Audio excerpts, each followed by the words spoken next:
Okay, coming from the security on the left side and the entryway to the Archeological Museum, there's on the right. You will see a big grave, and then you will see quite a bit of Christian ruins in this area. One area very interesting is this first site here is actually Armenian. It's Armenian written on the label there. You can see a cross there in the middle there that has been wiped out. You see an Ottoman label there on the left. Ottoman writing on that round cylinder thing there. An Ottoman table, I think, that you use for lighting and had candles on. Right next to that, though, underneath this fountain, it's very interesting. You'll see a cross right there. And on the sides here is actually a cross on the opposite side. If I can make out what other pictures are on this, it looks like there was a snake.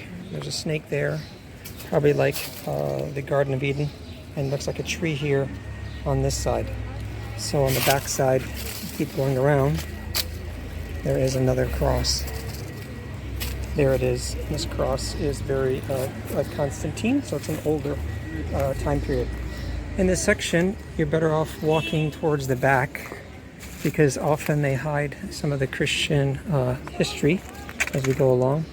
So we're going to pass this other big grave, and we'll come and see few other items as I'm still looking. So we'll see here actually looks like a grave there with Latin written on it. Justinian changed the script to be Greek, so this is probably before the 6th century if that's all written in Latin.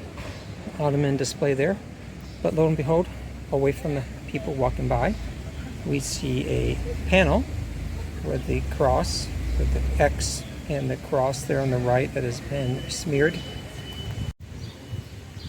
As we continue going down the hill towards this area, passing the Latin inscription on the tomb, you come actually right in the middle, very interesting, is a cannon from the Ottoman times. So sometimes you see cannonballs around, but you know, the cannons were, the balls themselves were smaller. I've seen bigger ones, but it's hard to put big balls into these small cannons, but they're good size. Then we see another here, we have a cross. That would be the top of a pillar.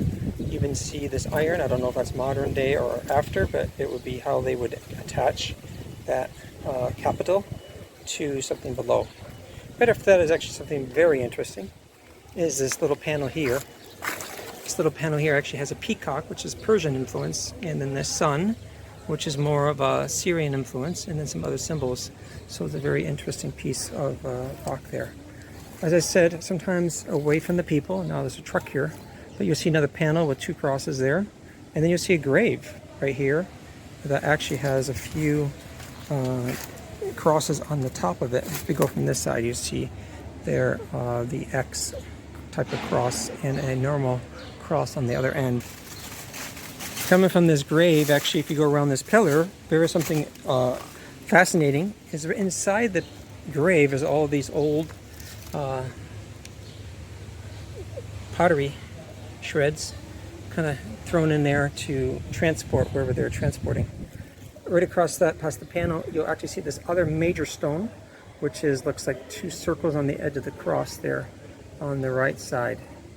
So that would be not an apparent one, but it would be a large situation. Beyond that, you see here you have the worship symbol that was inside the building, and then you'll see actually a pier capital. A pier capital would sit on its own, and you can see this one here on the bottom is very large, and in the back side, even on the other side, you'll see the cross. So the size of this probably makes it a pier capital, in other words, sitting upon a wall, and just would be evidence of a major display of the cross in a church in some location.